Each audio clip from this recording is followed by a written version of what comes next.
بسم اللہ الرحمن الرحیم۔ جذب کے متعلق ایک لطیفہ۔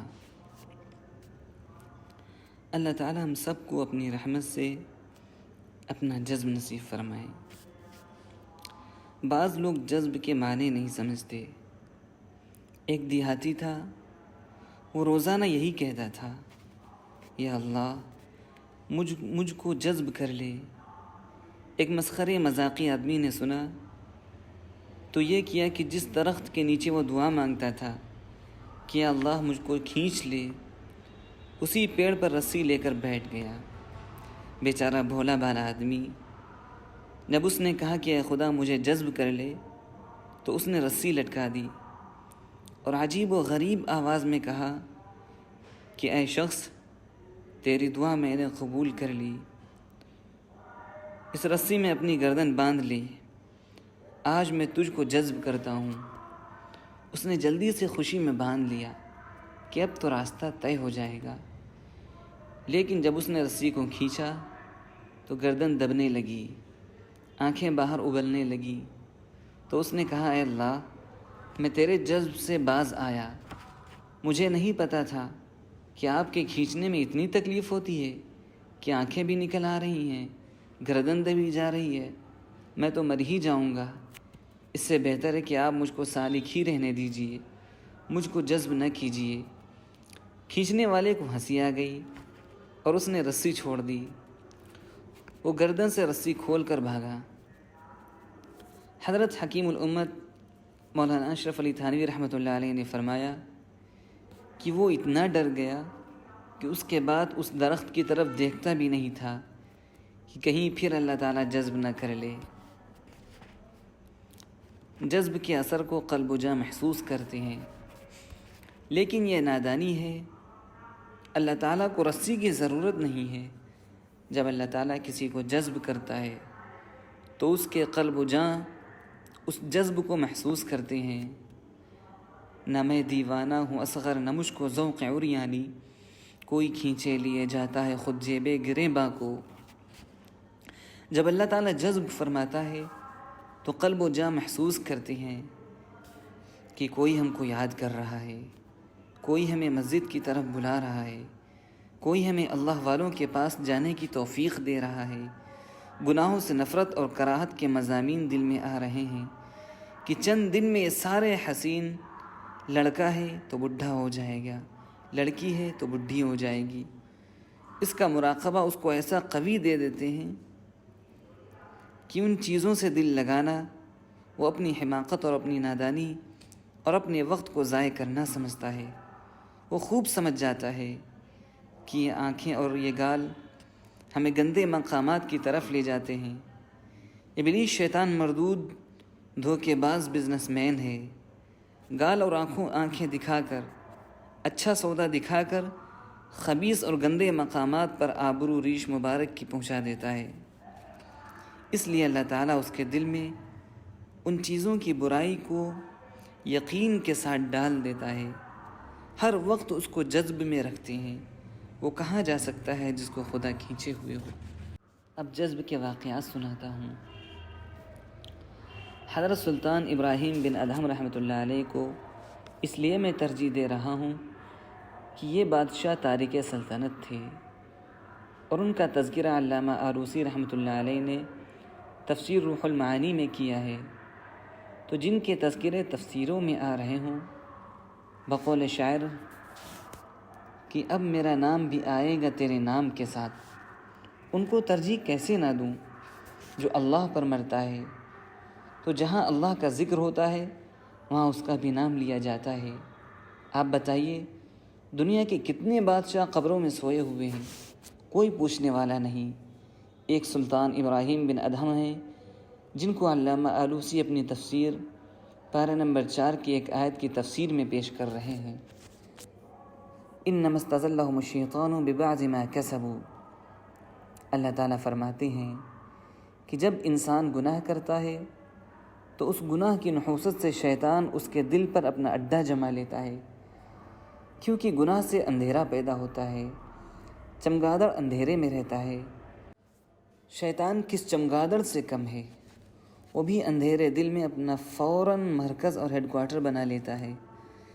انما استزلهم الشیطان، ہر وقت شیطان اس کو پھسلاتا رہتا ہے، ایک گناہ سینکڑوں گناہ کا ذریعہ بنتا ہے۔ ببعض ما کسبوا، شیطان کو کوئی قدرت اللہ نے اپنے خاص بندوں پر نہیں دی، لیکن ببعض ما کسبوا، بندہ جب گناہ کرتا ہے تو اپنے برے کرتوت کی وجہ سے شیطان کے قبضے میں آ جاتا ہے، کیونکہ جب کوئی بچہ نافرمانی کر کے اپنے ابا سے دور ہوتا ہے تو غنڈے بدماش اس کو قابو میں لے آتے ہیں، ورنہ اگر کوئی شخص مضبوطی کے ساتھ اللہ سے وابستہ ہو تو شیطان کی کوئی طاقت نہیں کہ اس کو اپنے قابو میں لا سکے۔ ایک معمولی بچہ اگر اپنے ابا کی گود میں ہو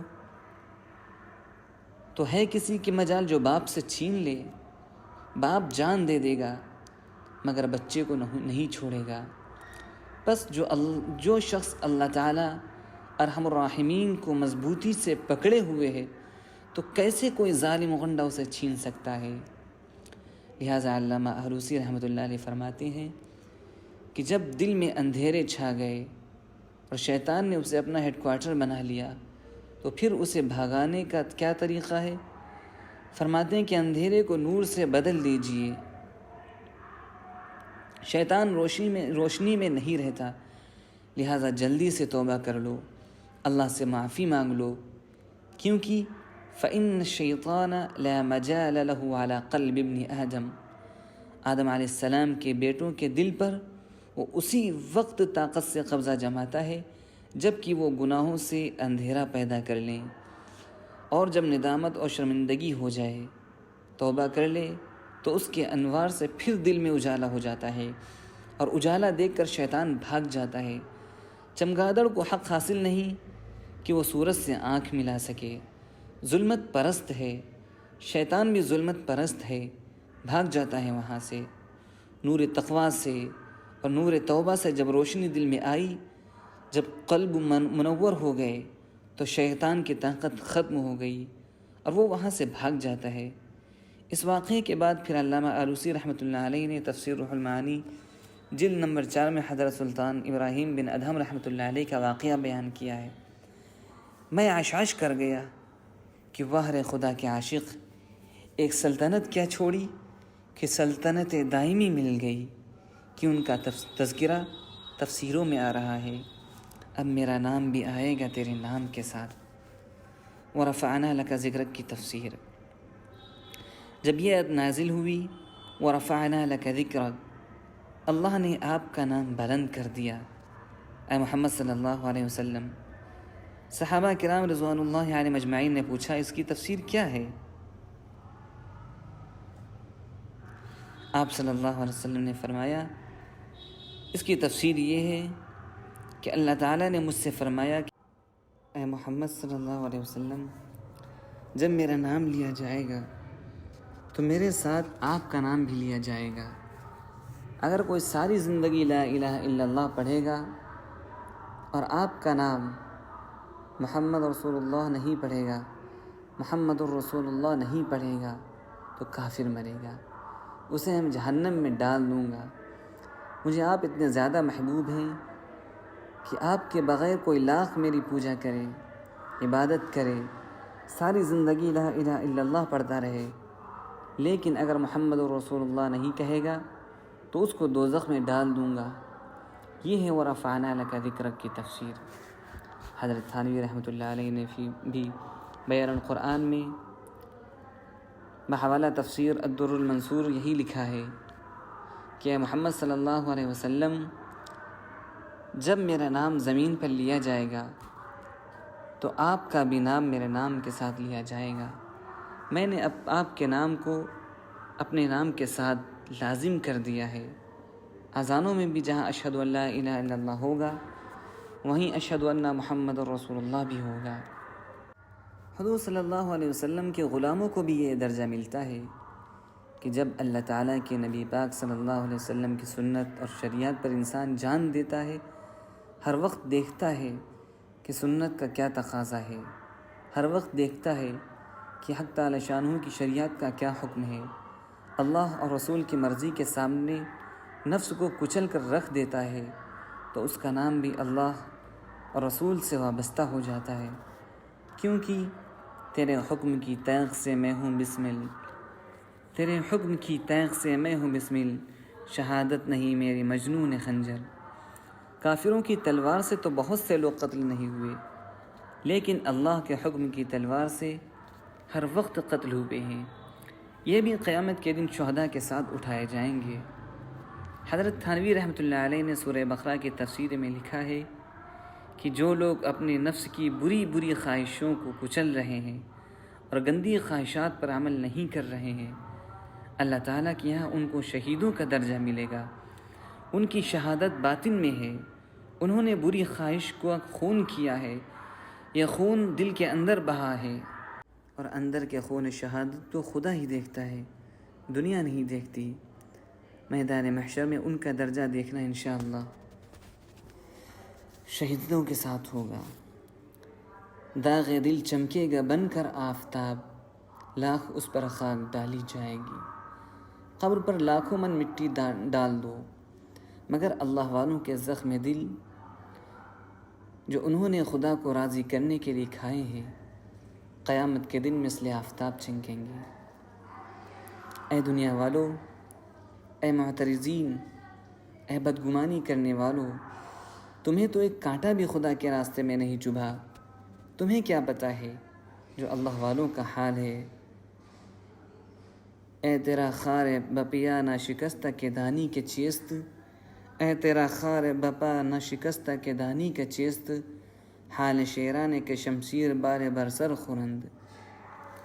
ان شیروں کا حال تمہیں کیا معلوم جو ہر وقت اپنے سر پر شمشیر بلا کھا رہے ہیں، ہر وقت اللہ کے حکم کی تلوار اپنی خواہشات پر چلا رہے ہیں۔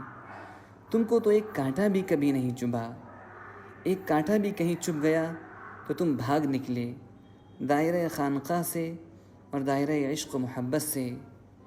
جنہوں نے کانٹا بھی نہیں چبھنے دیا اللہ کے راستے میں، وہ ان کا مقام کیا جانے جو بلاؤں کی تلواریں کھا رہے ہیں۔ افسوس ہے اس مٹی کے تودے پر، افسوس ہے اس مٹی کے جسم پر جو وزن میں 2.5 من ہو، لیکن جب خدا کا حکم آ جاتا ہے تو ننگ و روباہ بن جاتا ہے، اپنی باہ کے خاطر ننگ و روباہ بن جاتا ہے۔ جو باہ کا تابع ہوتا ہے وہی روباہ بھی ہوتا ہے۔ روباہ معنی لومڑی ہے۔ ایسے شخص کے حال پر جتنا بھی روئے جائے کم ہے، اور ایسا شخص جتنا بھی اپنے حال پر روئے کم ہے۔ خون کے آنسو بھی اس کی تلافی نہیں کر سکتے۔ جنہوں نے اللہ تعالیٰ کے غضب کو خریدا ہے، وہ بعد میں توبہ سے معافی ہو جائے گی، لیکن جب گرہ لگ جاتی ہے اس کے اثرات بہت دن کے بعد جاتے ہیں۔ ہاں، توبہ و ندامت کی برکت سے اللہ تعالیٰ کی کرامت اس کو نصیب ہو جائے تو انشاءاللہ وہ گرہ بھی ختم ہو جائے گی۔ بہت بڑے مالک ہیں وہ، بلکہ بعض مقدسوں سے بھی نادم گنہگاروں کو بڑھا دیتے ہیں۔ اللہ تعالیٰ ہم سب کو جذب نصیب فرمائے۔ آمین، وآخر دعوانا ان الحمد للہ رب العالمین۔